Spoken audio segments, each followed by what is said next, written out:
Joey tried to set Doug up thinking Doug was going to go down to the casino and then him and Vanessa was going to catch that man.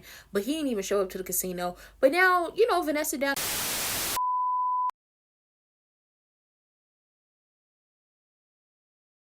Lawful wedded husband. To be my... Barbara not Barbara Jean's heart. With a tramp like you? Well, I know it hurts being third rate, but aren't you accustomed to it yet? Oh, wrong would I see? I baptized myself the slut of Springfield! Son of a bitch in here. I found out myself what love is all about. Hey everybody, it's me, Nikki. Joey tried to set Doug up thinking Doug was going to go down to the casino and then him and Vanessa was going to catch that man. But he didn't even show up to the casino. But now, you know, Vanessa down there to the casino in the back room on the poker table getting her back blown out. So it's just like, oh, Doug, you called that man wasn't your wife and he sat up there and lied to you on the phone trying to get you down there to set you up quick, fast, soon, and in a hurry. Well, all this time you was been trying to save Vanessa from knowing your secret or getting caught up with Joey. Too late. She got her own self caught up in that. I guess we're going to be sending Danny to rehab because she back down at the bar drinking again and I don't have the time. And then her and Doug, two people who are sad and commiserating over what their lives are sitting up there drinking. I don't have the time. I don't have the energy.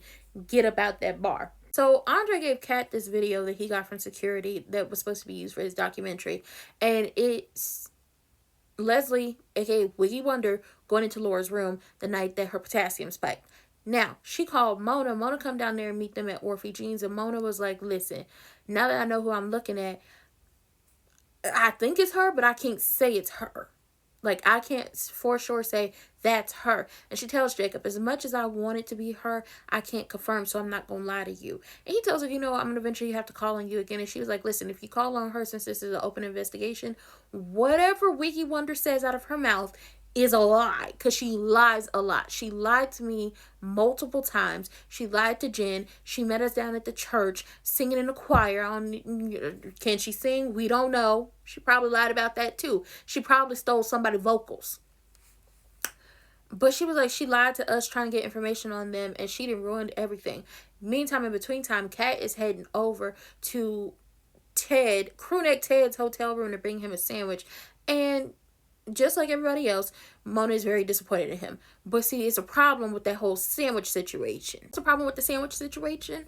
Well, Wiggy Wonder knocked on Crewneck Ted's hotel room door and he let her in the room because she threatened to make a scene in the hallway and get him and Eva kicked out of the hotel. And I'm like, let her ass stay out there and make a scene and have her arrested. She's making a scene. You have money. You could just get you another place to stay, or you go get yourself a condo in the sky and be good.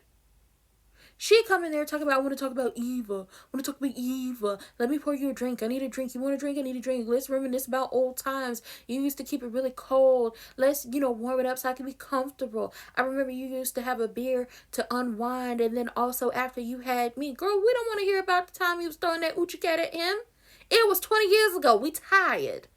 We tired of hearing about how he told you he loved you and he wanted to be with you and he wanted to be your lover, your secretary, working every day of the week. We'll stop breathing if you told him to, helping to get on your feet. 20 years ago. It's over, it's done, and it's run dry.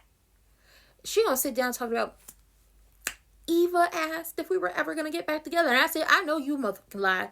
You lying like a cheap rug. You lying like the cheap ass wig you got on your head right now. First of all, that wig wasn't plugged. Second of all, it looked like a shake and go. She took out the bag, shook it out, and plopped it on her head. Okay, the wig just got on my nerves. I was like, it's a cute color. But really, y'all did... Okay, come on now. Come on. Why y'all got to put... Ooh, child. I don't know what's worse. This one or that fried, bobbed, wet, and wavy one. Anyway, she just sat up here and told him that lie. And he was like, when did she ask you that?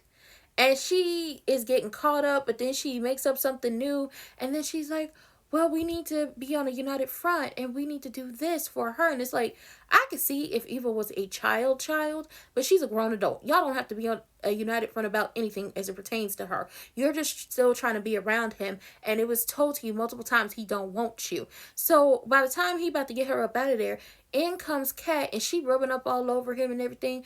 And Kat, he was like, that's not anything like it was. She called Kat a brat on the way out. She hates Kat. So for anybody in the back who thought that Kat and Eva had been switched at birth, and that Kat was Leslie's daughter, because I saw some of that. She's not. She hates Kat, because Kat is the reason he left her in the first place. As much as she said, I wouldn't give you that much credit, yeah, credit where credit is due. Credit where credit is due. Kat, you know, being brought into this world is what got you left. Kat had to check Krunek's head because he was weak-willed at this moment. I know how that lady get down. You know how that lady get down. Why would you have her in this room? Why would you be talking to her about anything? Your naivete and your innocence and your wanting to believe the good in people is what got y'all caught up with the whole Eva situation. And now Wig about to get y'all caught up again. Kat had to check him, and she was like, listen, I'm not going to stay. I got to go. Maybe if you run down the hall, you catch her before she leave the hotel room. Maybe. And then Wig down there talking to herself, talking about she's a rock star and she's that girl, and she, you know, singing some of the lyrics from Kendrick's Squabble Up. She's having a good old time talking to herself. And I was like, she definitely is crazy. And she over there kicking her legs up in the air all giggly and giddy because she think that man gonna come back to her. That man hates you. He told you that Nicole is the love of his life. She's the best thing that ever happened to him, and you ruined that. That Nicole didn't do anything wrong. Y'all did. She's crazy. And then to top this episode off, you know, we open up with Danny still down there to the Hamilton house, and she's like really going in, and I believe her. That lady ain't pregnant. We've seen no sonogram. No external sonogram, no internal sonogram. We haven't seen a pregnancy test. We haven't seen the pregnancy test they run, you know, on urine at the hospital, nor the blood test. We see nothing. We just have to take Triple H's word that she is pregnant, and I don't believe she's pregnant, and I think she lied because she was complaining about how the second wife never really gets attention, and I think she thinks this baby is going to get her attention when, ooh, by the time they finished having that conversation with Danny, and Danny was upset and she left, I blame Chelsea for this. Danny was having a good time before you went over there and told her that terrible news.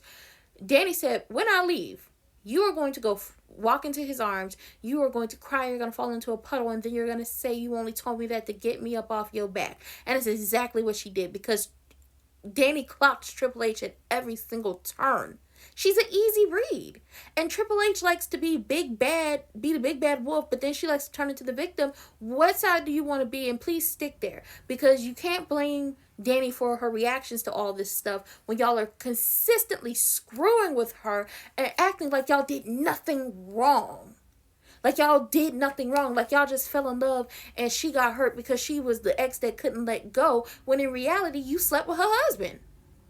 And I believe Evil Genuine was cheating on Danny when she was pregnant, because he asked Triple H, would you like me to abstain from, you know, sex or, you know, all that when the pregnancy progresses? And she was like, oh, I'm not one of those. I've heard this about it and I've heard that about it.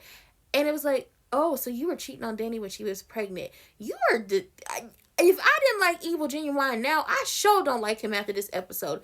I'm about done with this. So when is she going to confirm with a real doctor that she's pregnant? Because I don't believe her. Danny was right, girl. I'm a Dupree and you want to live my life. She wants to live a version of Danny's life, and it's not going to work out in her favor. Especially look at the furniture. The furniture alone should tell you that Evil Genuine still wanted the life he had with Danny, but with a newer model, and it ain't working out how he wants it to.